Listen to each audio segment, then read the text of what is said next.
JoJo's Bizarre Adventure is a media franchise you probably already know about, but even if you don't, it's not super important to the rest of the video. What's important is that there's a Japan-only Battle Royale arcade game based on it called JoJo Last Survivor that can now be played as of 11 months ago. Old news, but still wanted to make this video going a bit more in depth into it and answering a specific question. Is this arcade game palatable for an official console or PC release? Does it have enough meat on its bones for that? I boot up the game and my controller does nothing in the menus. I let the timer run out a few times and I'm sent to a match with easy mode bots. I choose to start in the top right corner since there's a good amount of enemies there, and on easy mode I have confidence. I spawn in, I get ready to fight, and die instantly because this build has a bug that just kills you the instant a match starts, but it's fine because I got up for some reason.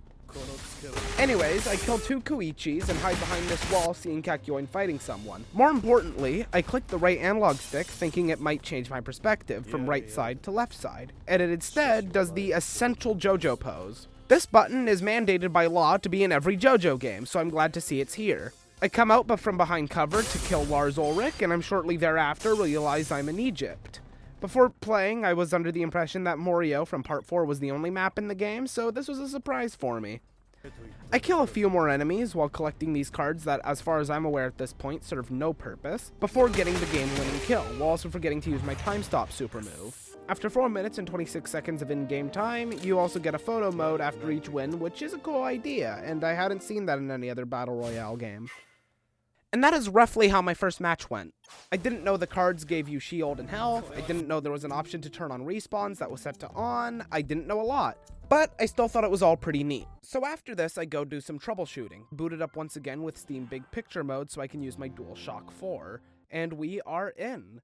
This is a fan patch, hence the watermark in the top right corner. And now we can really get into the nitty-gritty. Worth noting, the load times when booting up this game can be very inconsistent. Can sometimes be less than a minute, can sometimes be 5. I recommend alt-tabbing while you wait.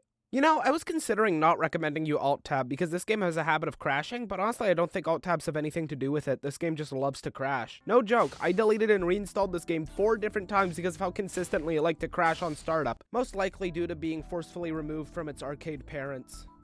First character I tried on the patched version was Josuke, since he's a close-range character like Jotaro. Died immediately since I was playing on very hard mode. After this, I decided to try the long-range characters like Mista and Whole Horse, seeing as this is a Battle Royale game. If you like third-person shooters on controller with 0 auto-aim and your character covering half the screen, these might be the characters for you. I may have sounded cynical there, but it's not the worst. Just know that L2 vastly decreases your field of view. I was, however, delighted to see that Whole Horse has 2 run cycles. Moving on to more unique characters, we got Yoshikage Kira, who's actually really interesting. He has a lot going on with him. Let's do it! Not one of you's gonna survive this! Imagine if I hadn't been drunk. Rohan has short-range melee and traps like Kira, while also being able to remotely control his stand and have it fly like Kakyoin and Narancia. Metallica straight up has summon swords, which is rad as hell, and an invisibility cloak to get the jump on enemies, since his super is basically Afterburn. Jolene is friggin' Spider-Man, which is cool on its own, but Anasui has a movement ability that's even cooler, and that's not even including Giorno's tree or Bruno's zippers. And then there's Diavolo. Oh my god, Diavolo. Okay, so Dio has a teleport move, right? And so does Diavolo. But the way Diavolo's works is that he puts up a shield, and then when he gets attacked, he can teleport behind the enemy facing their back, just like in the scene! Remember the scene?!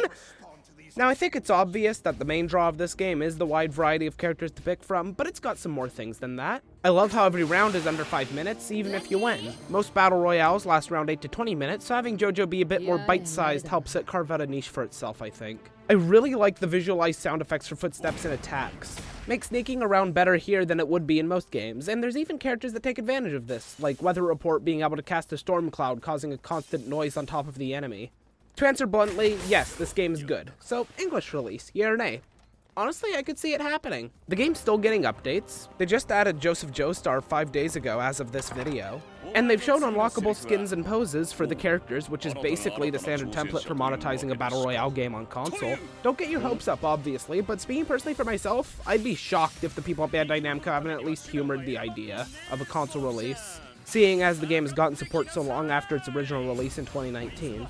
Now, of course, you're probably wondering how to play this game yourself. I mean, as stated before, it never got an official PC or console release. Well, first, you're going to want to go to... Joseph Joestar, 貴様。見ているな。